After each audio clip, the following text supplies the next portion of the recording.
Dahil sa toot na vlogger na si Blank. Kinausap ko siya dati, ang daming pangako, sure na sure daw ang International Student Pathway. Hindi ako na PR at pauwi na ngayon, mga buwisit.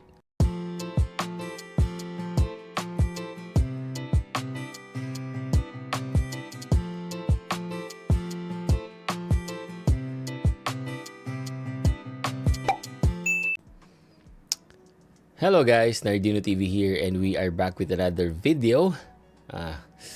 Bakit, no? Bakit? Yan ang question in mind, no? Nung nakita ko tong post na to,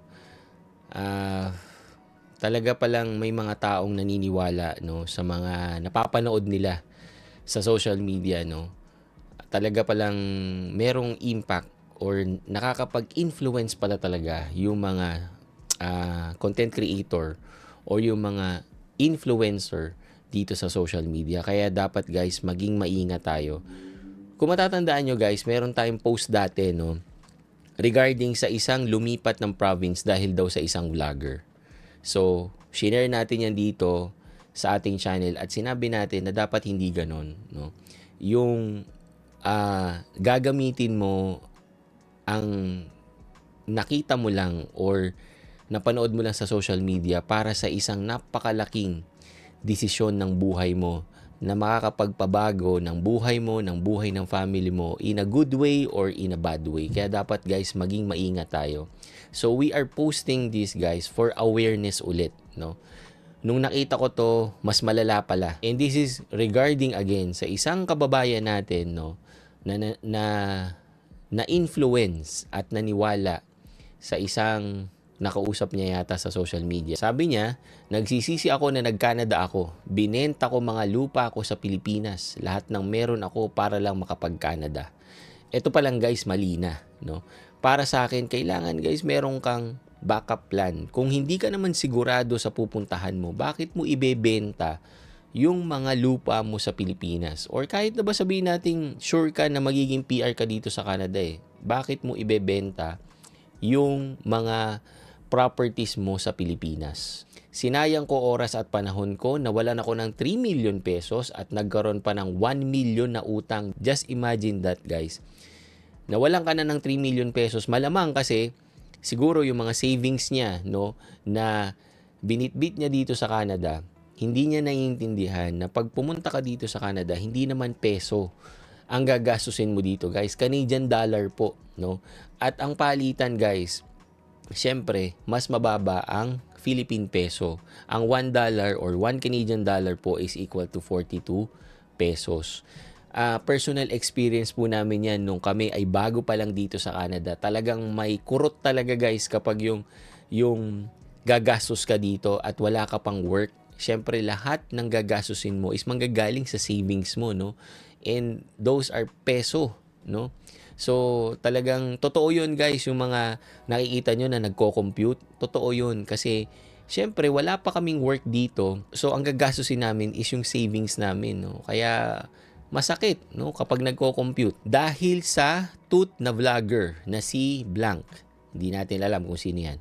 Kinausap ko siya dati, ang daming pangako, sure na sure daw ang International Student Pathway. Hindi ako na PR at pauwi na ngayon, mga buwisit. Ayan, no?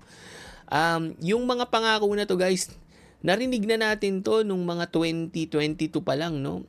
Kumalat yan hanggang 2023 na ang daming consultant, no, na nangangako na kaya mong mabuhay dito, even bayaran yung tuition fee mo. Kasi nga, yun yung pangako nila na kapag nakapasok ka dito as an international student, you are allowed to work or have a part-time. At yung part-time na yun daw guys, is kayang sustentuhan yung cost of living mo dito at pati yung tuition fee mo, mababawi mo daw.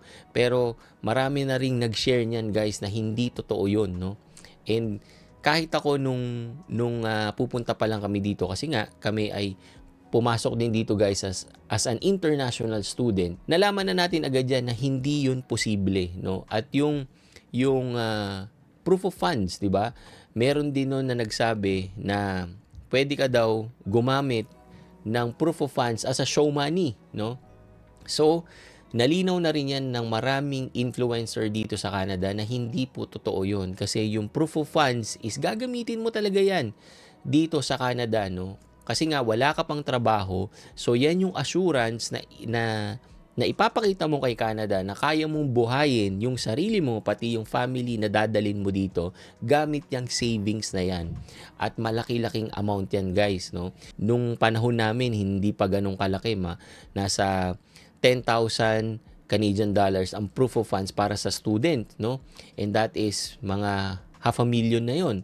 Ngayon, guys, na doble na, no? 20,000 na po ang proof of funds kung kayo ay papasok dito as an international student. So mag-ready na kayo ng 1 million para pa lang sa proof of funds. Depende pa yon kung meron pa kayong mga kasamang ibang family members nyo. Ang daming red flag dito sa post na to, guys, no? And again, we are sharing this for awareness, no? Para talagang malaman nyo yung reality na nangyayari dito sa Canada. Hindi po totoo na dito is napakadaling mabuhay dito, lalo na, guys, kapag wala kayong plano, no? Kaya yung mga past natin ng mga vlogs, sinasabi natin kailangan yung planning mo talaga dito is napaka-importante. Kailangan meron kang multiple plans para talagang kung sakaling hindi matupad or hindi mangyari yung unang plano mo, meron ka pang backup and backup and backup na plano para magawa mo talaga yung inaasam mo dito sa Canada. And guys, lagi nating tatandaan, no, pag nagpunta tayo dito, especially, guys, dun sa may mga family members na nakasama, no, tandaan nyo na pag nag-fail kayo, guys, hindi lang ikaw as an individual, magfe-fail pati yung asawa mo, pati yung mga anak mo na dadalhin mo dito. I-share ko lang, no. Ang unang nakita namin nung kami ay nasa eroplano pa lang is yung snow caps, no. At yun din yung first glance namin ng Canada. And kitang-kita ko kung gaano kasaya yung mga anak ko nung nakita nila yon.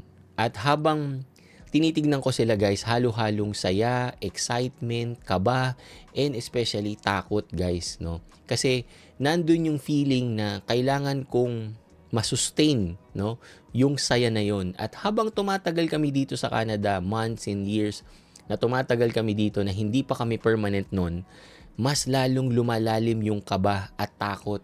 Kasi syempre, habang tumatagal kami dito, yung mga anak ko, nagkakaroon sila ng kaibigan, nagkakaroon sila ng experiences, at nakikita ko yung mga possible na mga positive na makukuha nila dito.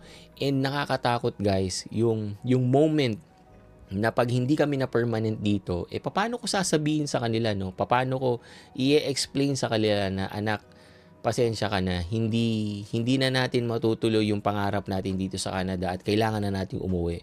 So, ramdam ko, guys, yung pinagdadaanan nitong tao na to, na kung sakaling siya ay may mga anak or siya ay merong family na nagpunta dito, ang hirap i-explain nun kung ako ang nasa sitwasyon. Hindi ko alam or hindi ko kayang i-imagine yung sarili ko. And yung fear na yon, guys, huwag kayong matakot, no? Kung kayo is nandun kayo sa sitwasyon na yan na kayo ay hindi pa permanent, gamitin nyo, guys, yung takot na yan para ma-fuel up pa kayo na magpursigi pa lalo na kayo na nandito na sa Canada at hindi pa kayo permanent resident. Gamitin nyo yan para maging rason at para kayo ay magpursigi pa lalo na maging permanent resident dito. Gamitin yung inspirasyon yung mga anak nyo, yung wife nyo, no? Na kailangan yung masustain yung happiness na yan. Kailangan yung masustain yung mga nakukuha nyo na benefits dito sa Canada for your future at sa future ng mga anak nyo. So dito sa post na to, guys, sino ang may kasalanan, no? Ako, personally, ang take ko dito, pareho silang may kasalanan. Number one, guys, yung sa mga vloggers na nagpo-post dito sa social media. Lagi tayo maging maingat. Kailangan natin maging sensitive dun sa mga pinopost natin. And as much as possible, let's be honest and let's be transparent, no, doon sa mga na-experience natin dito sa Canada. Kasi hindi nga natin alam na meron palang nanonood sa atin na pwedeng maniwala blindedly, no, sa atin, sa mga sasabihin natin, sa mga pangakong sasabihin natin. Kaya wag po tayong gagawa ng kwento lang dito sa social media kasi hindi natin alam na kapag naniwala sa atin yung isang taong nanonood sa atin or yung isang subscriber natin, pwedeng makapagpabago ng buhay niya or buhay ng family niya in a bad way. And doon naman guys, sa naniwala or dun sa nanood, may kasalanan ka din. Kasi sinabi ko nga, para sa isang napakalaking desisyon, wag na wag nyong gagawing 100% na basis yung mga influencer or yung mga social media posts na nakikita nyo dito. Gawin nyo lang guide, gawin nyo lang reference, no? Pero hindi yan yung talagang makakapagsabi sa'yo na, let's go, pupunta tayo ng Canada dahil kay Nardino TV. Wag po guys, no? Do your own research, be responsible, no? Hindi ito parang bibili ka lang ng cellphone. Yung pagbili nga ng cellphone, guys, pagbili ng gadgets, katakot-takot na research, no? Yung kailangan nating gawin para pagdating sa atin ng product, we are satisfied. Ito pang pagpunta sa isang country or pag-immigrate sa isang country, dapat mas masusi nating tinitignan. Talagang nagre-research tayo at hindi lang tayo nakabase doon sa mga sinasabi ng mga influencer na nakikita natin dito sa social media. Tandaan po natin guys na yung mga na-experience ng mga vloggers na pinapanood nyo, although those are personal experience, kaya nga personal no? Hindi po 100% na mangyayari din yan sa inyo. Hindi 100% na naging successful siya magiging successful din kayo. Kasi meron tayong sari-sariling strength, meron tayong sari-sariling weakness, meron tayong sari-sariling swerte, no? Na hindi natin alam. Kaya guys, kailangan maging maingat, mag-research, and syempre, samahan nyo ng maraming dasal. Okay? So yun lang guys. Thank you for watching and see you on my next video. Peace!